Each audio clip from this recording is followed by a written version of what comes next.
Reading from John's Gospel, chapter 11, and John tells us about some friends that Jesus had. And these friends are like family to Jesus. Jesus' blood family lives way up north in rural Galilee, but this group of friends are like Jesus' family way down in Jerusalem, or rather in the village of Bethany, just outside of Jerusalem, the big city. The friends that I'm talking about are siblings. It's Mary and Martha and Lazarus.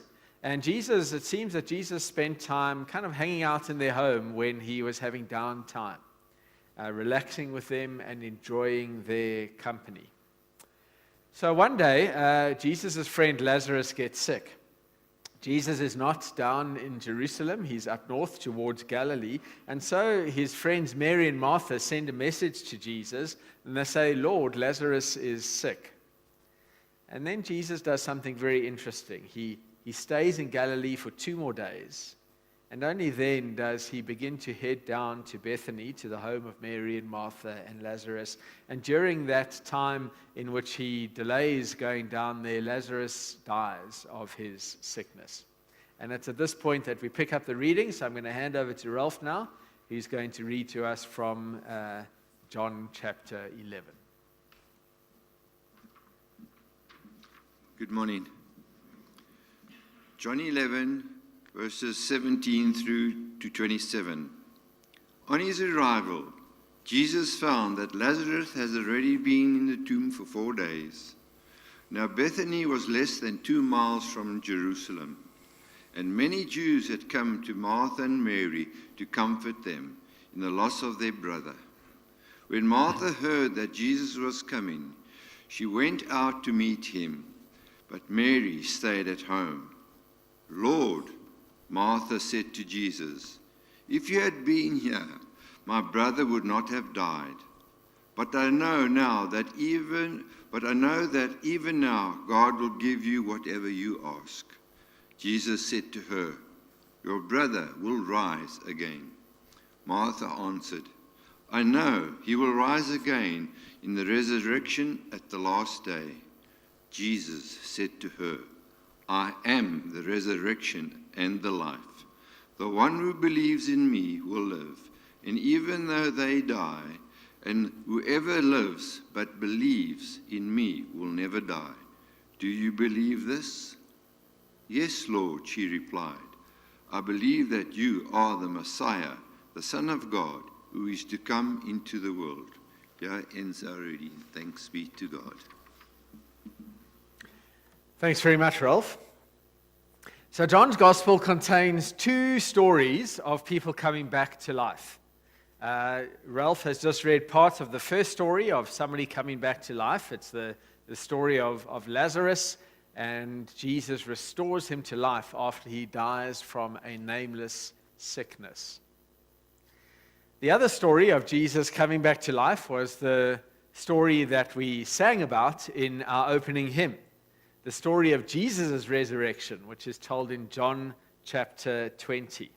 That after Jesus is executed on the cross, his tomb is found to be empty, and he appears to his disciples on several occasions over a 40-day period before he ascends into heaven.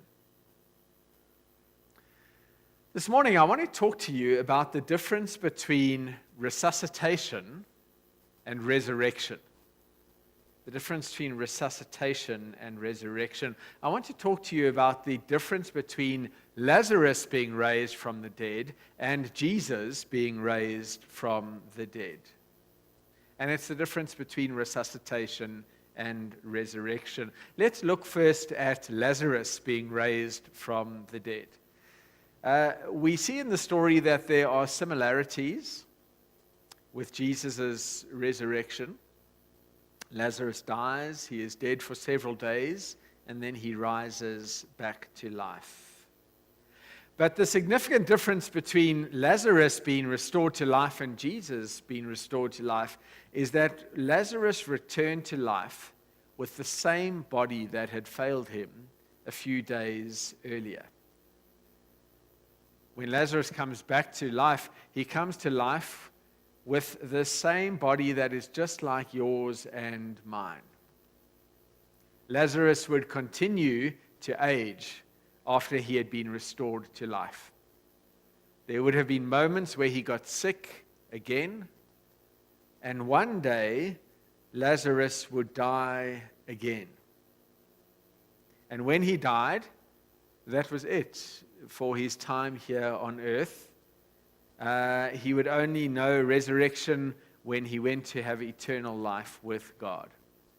And so that's resuscitation, being brought back to life just as you were before, just as if you had never died in the first place. Now we turn our attention to the other story in John's Gospel of somebody coming back to life, the story of the empty tomb. And we've got that beautiful picture of the risen Christ appearing to Mary in the garden tomb. And the Gospel writers make it pretty clear to us in the Gospels that Jesus' body after his resurrection was different to his body before he was raised from the dead. It differed to his body before his death in several different ways. One of the ways we read about is in John chapter 20, verse 19, where we read that the disciples were meeting behind locked doors for fear of the Jews. And in verse 19 of John 20, we read that Jesus suddenly appears in their midst and speaks peace over them. And it seems to us that Jesus, in his post-resurrection body, was able to kind of move through locked doors or walls even, and to appear in a certain place. Luke 24, verse 30 and 31 tells us how it tells us about Jesus' post-resurrection appearance to the two disciples walking on the road to Emmaus. And what's interesting about this account is that after Jesus has gone into the home that they are staying in and has broken bread with them, has shared a meal with them, we read that Jesus vanished from their sight, that he just disappeared.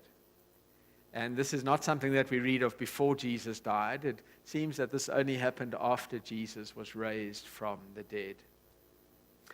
Another thing, we're not 100% sure of this, but it seems that after Jesus' resurrection, that Jesus had no need for rest, and possibly that he had no need even to eat. Many times in the Gospels describing Jesus' life before he died, we read of Jesus retreating, of Jesus resting, of Jesus going to sleep in the boat. We read of Jesus eating. We read of Jesus stopping by the well for water. But in all of the post-resurrection description of Jesus, there is no mention of Jesus resting, eating, drinking. So we wonder if he needed to do that after his resurrection. And then the biggest difference between Lazarus' resurrected body and Jesus' resuscitated body, rather, and Jesus' resurrection body is what we celebrated on Thursday. That Jesus didn't die again, but that he ascended into heaven. Whereas a resuscitated body dies again, Jesus' resurrection body lives forever. And so, friends, with this understanding of the difference between a resuscitated body and a resurrected body clear in our mind, let's turn to the I am saying that we are looking at today. The words of Jesus, I am the resurrection and the life. What does it mean to you and me? That's what we've been asking with all of these I am sayings. What does it mean to you and me? What does it mean to the world to say that Jesus is the resurrection and the life? So this morning I want to offer for your consideration two consequences of Jesus being the resurrection and the life. I want to suggest that this means at least two things for you and for me and for the world. Firstly, I want to say that to say that Jesus is the resurrection and the life is to declare that Christians need not fear death. We need not fear death. Because Jesus has broken the power of sin and death when he rose from the dead, we get to share in the resurrection life that Jesus made possible. And Jesus explains this very clearly in our reading. Did you notice how after declaring, I am the resurrection and the life, Jesus goes on to say, the one who believes in me will live, even though they die. Paul, the gospel writer, the writer of many of the epistles, Paul writes about this wonderful hope that is ours. That because Jesus has been raised from the dead, we no longer need to fear death. I'd like to read to you from 1 Corinthians 15. And I'm reading from verse 55, and I'm reading from the Message. And Paul writes, let me tell you something wonderful, a mystery I'll probably never fully understand. We are not all going to die, but we are all going to be changed. In the resurrection scheme of things, this has to happen. Everything perishable taken off the shelves and replaced by the imperishable. The mortal replaced by the immortal. Then the saying will come true, death swallowed by triumphant life. Who got the last word, O death?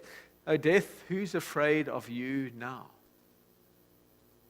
And so Paul is so excited at the prospects of the resurrection to eternal life that he mocks death. He taunts death because the sting of the fear of death has been taken out of his life. Further on in 1 Corinthians 15, Paul responds to questions that people have obviously asked him about what this resurrection body will be like. And he uses the metaphor from crop farming, of sowing and harvesting. And he likens our earthly body to the seed which falls into the ground. And he says that our heavenly bodies are like the plant that rises up out of the dark earth. He says that whilst our earthly body perishes and dies, our heavenly body never dies, it's eternal. While our earthly body dishonors God when we sin, our heavenly body is glorious, it's perfect, it's without sin. And friends, this is a promise that we can celebrate, that gives us great peace and hope. Because we believe in Jesus and the resurrection, we believe that death is not the end, that death is a doorway to a better existence, that death is when we get to trade in this old skorokoro for a shiny new model that will never date, that will never dent, that will never die. And so Paul declares in his letter to the Romans, in Romans 14, he says, if we live to the Lord. And if we die to the Lord. So then whether we live or whether we die, we are the Lord's. And that is the source of our hope and our peace and our comfort. So this is what it means to say that Jesus is the resurrection and the life, the first thing it means. So before we move on to the second thing, I want to invite you just to reflect for a moment on your own feelings about your mortality. Can you say those words with Paul? If I live, I am the Lord's. If I die, I am the Lord's. So then whether I live or whether I die, I'm the Lord's. And that's wonderful. That's my source of hope.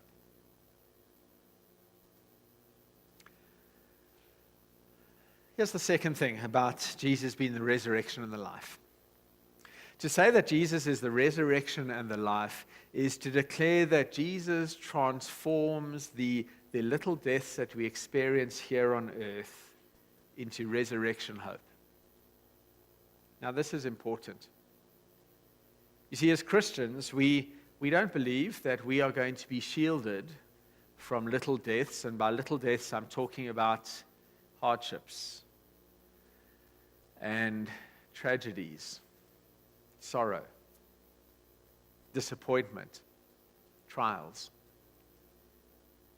Christianity is not an insurance policy that shields us from the hardships of life. And many of you know that. You have experienced it. You have lived that reality. We live in a fallen world, a world in which people get sick. We live in a world in which marriages break up. We live in a world in which loved ones fall into the grip of addiction. A world in which people lose their jobs. We live in a world in which politicians are corrupted. And God doesn't always shield us from these little deaths. But here's what we do believe. We believe that because of Jesus' resurrection, or rather because Jesus is the resurrection, we believe that evil does not have the last word. We believe that darkness does not have the last word. We believe that despair is not the last word.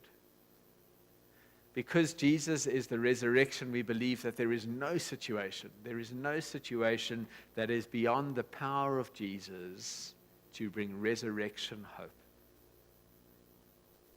There's nothing that is irredeemable, that is beyond hope. Jesus brings resurrection power into whatever situation of death or darkness we face.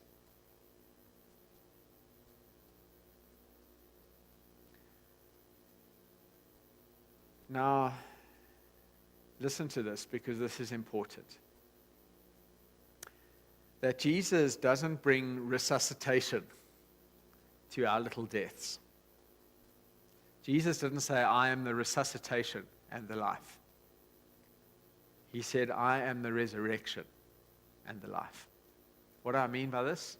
Well, sometimes when we face loss, sometimes when things begin to fall apart, our faith in Jesus is a faith that Jesus is going to restore things to how they were. That things will go back to how they were in the past. And so our faith becomes this unhealthy nostalgia for things to just go back to how they used to be.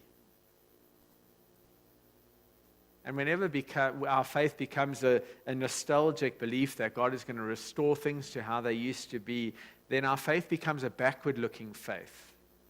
And we're going to be disappointed and disillusioned when God doesn't do that. Our faith so easily becomes wishful thinking. Because you can't return to the past. Jesus didn't say, I am the resuscitation and the life. He said, I am the resurrection and the life. And so what happens is that when you and I open ourselves up to Jesus' resurrection power, we open ourselves up to the possibility of God taking the broken pieces of our lives and doing something new with them, something different, something that we would not have imagined, but something infused with hope nonetheless.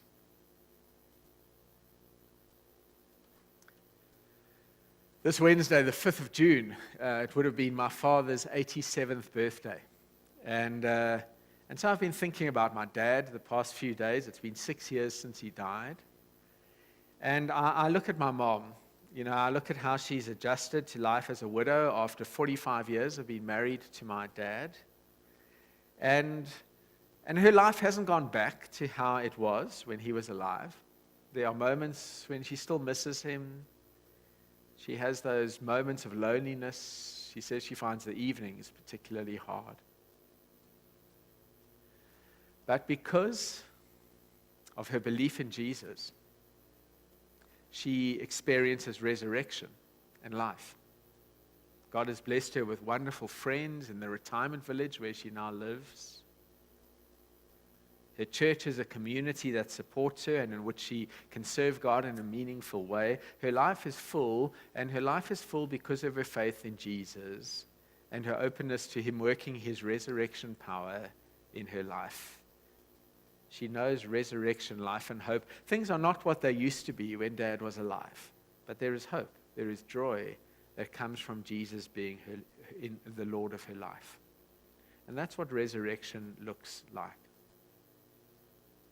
Let me give you another picture of what resurrection looks like. A father whose 18-year-old son died in a car accident once shared with me many, many years after his son had died.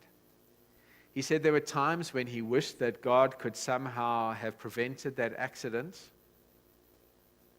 that his son could have been resuscitated. But he said he knows that God didn't take things back to what they were. And yet, he spoke about the fact that God had brought resurrection power into his life out of the ashes of his grief. He spoke about how his faith had grown so much deeper as a result of his loss, that his faith prior to that, when life had been smooth, had been a pretty superficial walk with God.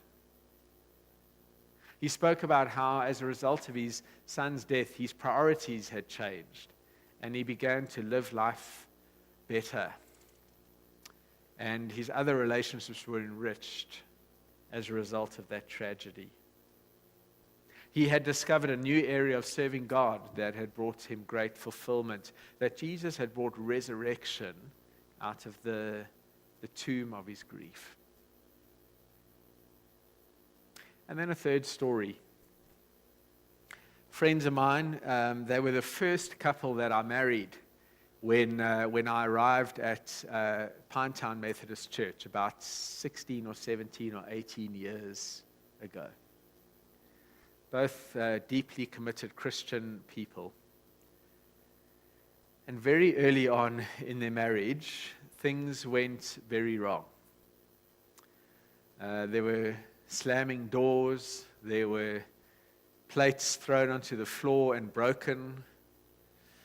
There was the husband storming out of the house and climbing into his car and just driving away. There were words that were spoken that cut each other deeply. And there were moments when, after these fights had happened, when they would speak to me and they would say, we're just not sure if we're going to make it. But they were committed. And they sought the help of a professional counselor. And they worked through the things which were making them angry. And now, 17 or so years later, they are still married. And they are happily married. Now, is their marriage the same as it was on their honeymoon, when they thought that it was just all going to be roses and smooth sailing? No. After they sunk into the tomb of those fights and the anger and the bitterness and the hurtful words, did Jesus restore their marriage back to how it was before that? No, he didn't. Those words had caused wounds, and there were some scars there. But as a result of them pushing on, as a result of them seeking God's face, as a result of them believing that God was going to bring resurrection out of the pain of their brokenness, they learned so much more about who they were. They dealt with some of the baggage that they had carried into the marriage. They became better people as a result of that process, and their relationship was very, very different to what it was before, but it is richer.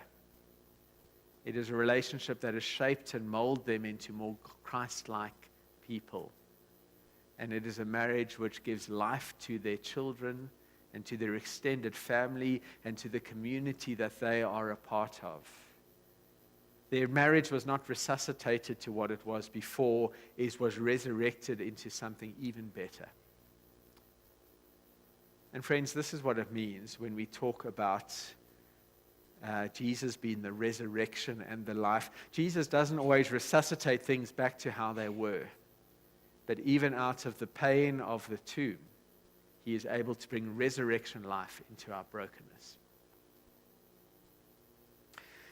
Now I want to move on to the second phrase of what Jesus says, and we do this by way of wrapping things up. Jesus said, "I am the resurrection and the life. The one who believes in me will live." And I want to say a little bit more about that, about what it means to believe in Jesus. So it's very interesting that the word that John uses, that we translate into the English word believe, is actually a different word than the word that the other gospel writers use, which we also translate into the word believe. We don't have enough words to explain the difference. But the word which Matthew, Mark, and Luke have, which is translated into the word believe, is more like faith. It's a noun, to have faith. Faith is something that I have. And so if I believe in Jesus, I have faith. The word that John uses that is translated into believe in this passage is not so much a noun like faith. It's more like the verb, trust. It's a doing word. The one who trusts in me will have life. The one who trusts in me will have life. So we're going to watch a video clip now. And this video clip is going to be a very practical demonstration of what it means to believe, to have trust in Jesus, so that we can experience his resurrection life. Thank you, Pete. Jean-Francois Gravelet, better known as Blondin, was a famous tightrope walker and acrobat. He's perhaps best known for his many crossings of a tightrope, 1,100 feet in length, suspended 160 feet above Niagara Falls in the USA. His act would be watched by large crowds and begin with a relatively simple crossing using a balancing pole. Then he would throw away the pole and amaze the onlookers. On one occasion, he crossed the tightrope on stilts. On another occasion, blindfolded. Another time, he stopped halfway to cook and eat an omelette. In 1860, a royal party from England came to watch Blondin perform. After his normal spectacular crossings, he then wheeled a wheelbarrow from one side to the other as the crowd cheered. Next, he put a sack of potatoes into the wheelbarrow and wheeled that across. The crowd cheered louder. Then he approached the royal party and asked the Duke of Newcastle, "Do you believe that I could take a man across the tightrope in this wheelbarrow?" "Yes, I do," said the Duke. "Ah, hop in," replied Blondin. The crowd fell silent, but the Duke of Newcastle would not accept Blondin's challenge. "Is there anyone else here who believes I could do it?" asked Blondin. No one was willing to volunteer. Eventually, an old woman stepped out of the crowd and climbed into the wheelbarrow. Blondin wheeled her all the way across and all the way back. The old woman was Blondin's mother, the only person willing to put her life in his hands.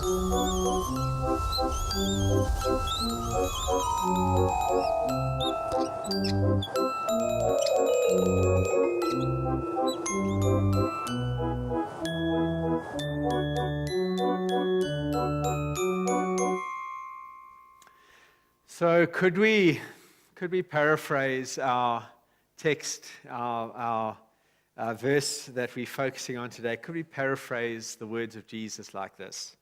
I am the resurrection and the life.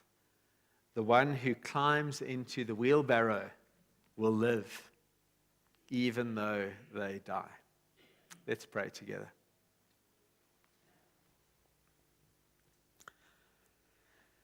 Jesus, thank you that you came that we might have life in all of its fullness. Thank you that